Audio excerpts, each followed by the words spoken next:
So guys इस video में आज हम देखने वाले हैं एक स्टडी, कौन सी, एमआरसीपी, कि जब आप इंटरव्यू में कहीं जाते हो, इंटरव्यू देते हो, तो एमआरसीपी से रिलेटेड आपको डॉक्टर क्या क्या क्वेश्चन पुटअप कर सकते हैं। क्लियर? तो आपको एमआरसीपी के बारे में कितनी नॉलेज होनी चाहिए, क्या क्या पता होना चाहिए एमआरसीपी करने से पहले, तो वो सारे क्वेश्चन इस वीडियो में आज हम डिस्कशन करेंगे। और साथ में जो उसके आंसर हैं, इसके सेकंड पार्ट में हम इसमें डिस्कशन करेंगे कि ये कैसे क्यों किया जाता है। तो इसमें जैसे आप इंटरव्यू में गए तो सबसे पहले आपको टेक्नोलॉजिस्ट या टेक्नीशियन इजीली ये पूछते हैं कि आप एमआरसीपी में कौन कौन से सीक्वेंस यूज़ करते थे, मतलब आप जहाँ काम करते थे आप कौन कौन से सीक्वेंस यूज़ करते थे। तो आपको सीक्वेंस बताने होंगे, तो सपोज करो आपने सीक्वेंस बता दिए। पहला क्वेश्चन क्या था इसमें कि कौन कौन से सीक्वेंस यूज़ करते हैं एमआरसीपी करते टाइम पे।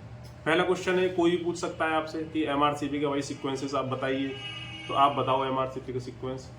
जैसे T2H एक्सेल हो गया, T2H FS एक्सेल हो गया, और T2TSC 3D, T2 thick slab and T1 vibe. जैसे आपने ये सीक्वेंस बता दिए, तो मैं इसमें दो सीक्वेंस ले रहा हूँ अभी, तो जो आपसे क्वेश्चन पूछा जाएगा, क्या पूछा जाएगा कि T2TSC 3D क्यों करते हैं। इसमें वीडियो में दूसरा क्वेश्चन ये है कि T2TSC 3D सीक्वेंस किस लिए करते हैं। दो क्वेश्चन हो गए। तीसरा क्वेश्चन जैसे आपने बताया क्या कि T2 थिक स्लैब, क्या बताया, T2 थिक स्लैब, तो आपसे क्वेश्चन इसके अगेंस्ट क्या किया जाएगा, थिक स्लैब क्यों करते हैं और थिन स्लैब किस लिए करते हैं, इन दोनों में डिफरेंस क्या है। ये दो क्वेश्चन हो गए। तीसरा क्वेश्चन आपसे पूछा जाएगा कि क्या आप ब्रीथ होल्ड करके कराओगे या ट्रिगर के साथ करोगे। तो एमआरसीपी जो है हम दो टाइप से कर सकते हैं, क्या, एक ब्रीथ होल्ड करा के भी करा सकते हैं और ट्रिगर के साथ भी कर सकते हैं। तो ये नॉर्मल सी चीजें हैं जो इस टाइप के क्वेश्चन आपसे पुटअप किए जाएंगे। फिर होता है क्या, इसमें 5 क्वेश्चन आएगा कि क्या एमआरसीपी के लिए फास्टिंग जरूरी है या नहीं। क्या आप एमआरआई जब करते थे कि फास्टिंग यूज करते थे या नहीं। ये मोस्टली कोई भी पूछेगा आपसे कि एमआरसीपी में फास्टिंग की जरूरत है या नहीं है, तो आपको बताना होगा और उसका रीजन भी देना होगा।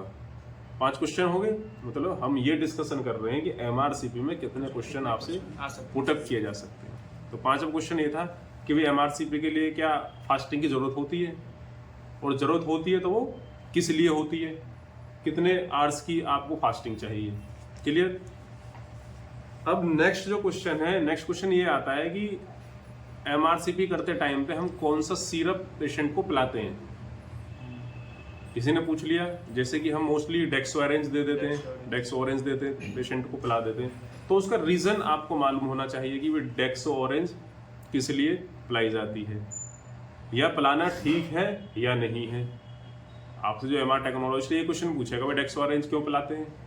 आपने ये तो बता दिया पिलाते हैं, बट पिलाते किस लिए हैं ये आपको मालूम होना चाहिए। क्लियर?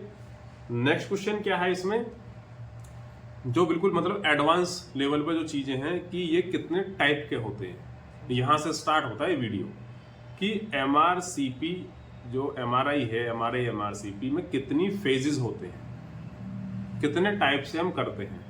तो ये आपको मालूम होना चाहिए कि इसमें कौन कौन सी फेज हैं। क्या ये एक ही बार में कंप्लीट हो जाता है या इसमें मल्टीपल फेज होती हैं, ये आपको मालूम होना चाहिए।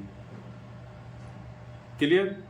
अब जो नेक्स्ट क्वेश्चन ये बनता है इसमें कि सपोज करो MRI upper abdomen and MRCP में क्या डिफरेंस है। जैसे एक पेशेंट का लिखा है MRI upper abdomen with MRCP, तो उसमें आप क्या क्या करोगे, ये क्वेश्चन ही हो गया। नेक्स्ट क्वेश्चन इसका ये है कि एमआरसीपी कॉन्ट्रास्ट होता है विदाउट कॉन्ट्रास्ट होता है। ये भी तो आपको मालूम होना चाहिए कि एमआरसीपी जो स्टडी है वो कॉन्ट्रास्ट के साथ होती है या विदाउट कॉन्ट्रास्ट होती है। क्लियर? क्या एमआरसीपी करने के लिए सीरम क्रेटिनाइन की नीड है या नहीं है, ब्लड यूरिया जो हम सीरम क्रेटिनाइन करते हैं वो नीड है या नहीं है, ये पता होना चाहिए। और लास्ट में इसके क्या पता होना चाहिए, प्लानिंग। तो प्लानिंग को तो इसमें ज़्यादा हमने इंपॉर्टेंस दिया नहीं कि इसमें इतना, मोस्टली जो प्लानिंग सबको मालूम होती है। तो इस वीडियो का जो सबसे मोस्ट इंपॉर्टेंट क्वेश्चन ये है कि एमआरआई एमआरसीपी में कितने फेजेस हम यूज करते हैं, फेज, और वो फेज किस लिए लिए जाते हैं। ठीक है? अब बात आती है इसमें क्या, जो एक क्वेश्चन और बनाते हैं, जैसे इसमें किस टाइप के सीक्वेंस हम यूज करते हैं। जैसे हमारे पास जैसे T2 है, T2 दो होते हैं, एक T2 TSC और एक होता है T2 हेस्ट।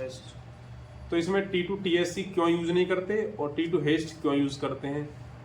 नेक्स्ट क्वेश्चन ये बन सकता है कि T2 TSC सीक्वेंस को यूज किया जा सकता है या नहीं, अगर यूज करोगे तो कैसे यूज करोगे। मतलब जैसे दो सीक्वेंस है T2 TSC एक्सियल और एक है T2 हेस्ट एक्सियल, इन दोनों को आप कैसे यूज करोगे। मतलब जैसे T2 TSC जो सीक्वेंस है वो हम ट्रिगर के साथ कर सकते हैं। क्लियर? इसमें एक छोटा सा आंसर मैं ये दे देता हूँ, मतलब इस टाइप के डिफरेंशिएशन आपको मालूम होना चाहिए। जैसे T2 TSC जो सीक्वेंस है, अगर वो एक्सेल में आप MRCP में रन कर रहे हो तो विदाउट ट्रिगर के आप यूज नहीं कर सकते, क्योंकि इतनी देर तक आप ब्रीथ होल्ड नहीं करा सकते ना पेशेंट को।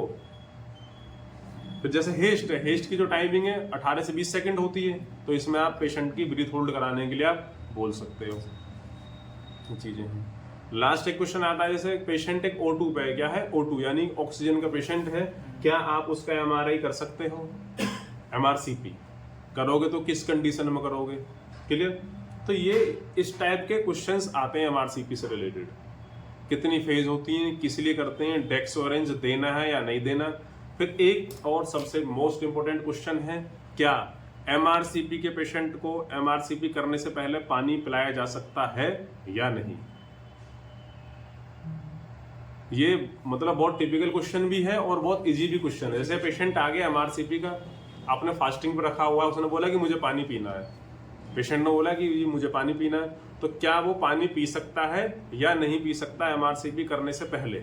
ये क्वेश्चन था इसमें, एक बहुत अच्छा क्वेश्चन है, नॉर्मली कोई पूछ सकता है और आपको मालूम होना चाहिए। आप MRCP कर रहे हो, पेशेंट ने बोला कि मुझे पानी पीना है, तो जब पेशेंट डेक्सोरेंज पी सकता है तो पानी क्यों नहीं पी सकता, ये क्वेश्चन भी आपसे पुटअप किया जा सकता है। क्लियर? तो अब इसके जो आंसर हैं इस रिलेटेड टू MRCP का पूरा जो एक्सप्लेनेशन आएगा इसके नेक्स्ट वीडियो में आएगा। तो मिलते हैं फिर नेक्स्ट वीडियो में विद आंसर्स के साथ। ओके।